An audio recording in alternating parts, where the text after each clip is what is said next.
ako dito sa ganitong karangalan.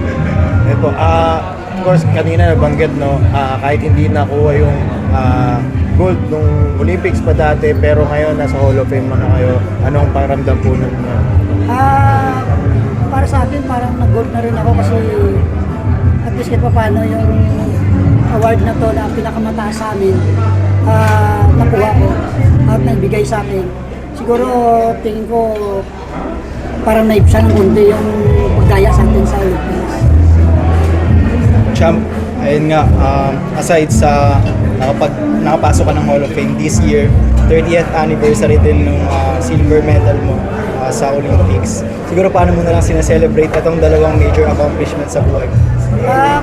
Siguro kasama na siguro sa dito sa pagbigay sa akin ng award. Sama-sama na yun. At siyempre, hindi ko siguro makalimutan tong award na to, itong gabi na to, na nabigyan ako na napakataas na award para sa amin. Yun po. Ayun, Champ, ayun din. Noong 2016, yung light flyweight na division, tinanggal siya ng Olympics. Pero this time, mag-change na ng management sa 2028. Ini-encourage mo ba na sana bumalik na yung division na napanalunan mo na? Siguro, ibalik na lang nila sa dati kasi yun yung nakalakihan ng mga atleta eh. So baga sa kwan yung timbang ng lahat ng mga atleta, doon na siya naka-prepared eh. So pag binago mo siya, parang, iba na naman, di ba? Parang mag-iiba. At least yun yung karamihan sa atin na kahit yung nanonood, yun yung alam nila na timbang na sa Olympics. Baga sa kwan, sana ibalik nila ng tama ba? Ano ko isa ka sa mga boksingero natin na konting-konti na lang kalapit na makakuha ng itong medalya sa Olympics. Sa palagay mo, ano yung kailangan gawin ng mga present athletes natin para yung pangarap natin na yun ay matupad? Siguro wag nyo lang isipin yung mga judges. Siguro, upakan yung kalaban para kahit mangdaya sila. Walang magawa dahil manakaut mo na eh. Pero sa akin kasi, nung final kasi pinalitan yung gloves eh. Dati nung elimination namin hanggang sa semis, 8 ons lang. Pagdating ng finals, nag 10 ons. So parang kung knockout puncher ka, hindi mo pa knockout kasi makapal yung gloves. So parang hindi siya akma dun sa lakas mo. Kahit anong lakas mo, parang baliwala kasi makapal yung gloves. So sana kung ano yung umpisa, dapat tinapos na lang nila. Next Olympics, doon nila gawing 10 ons.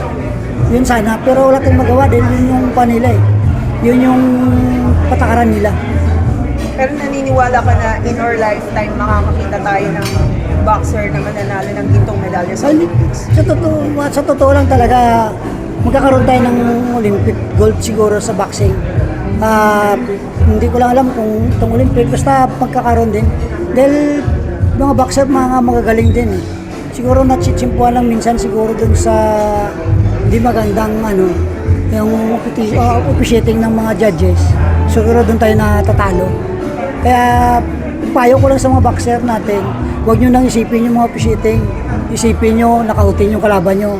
Pagkarbaga sa laban pa, wala nang bukas. Huwag nyo nang isipin yung sunod na araw. Importante yung unang laban mo. Kasi pag natalo ka, wala na eh. Kahit ano pang isip mo. Yun lang. Talaga tsagain mo talaga siya.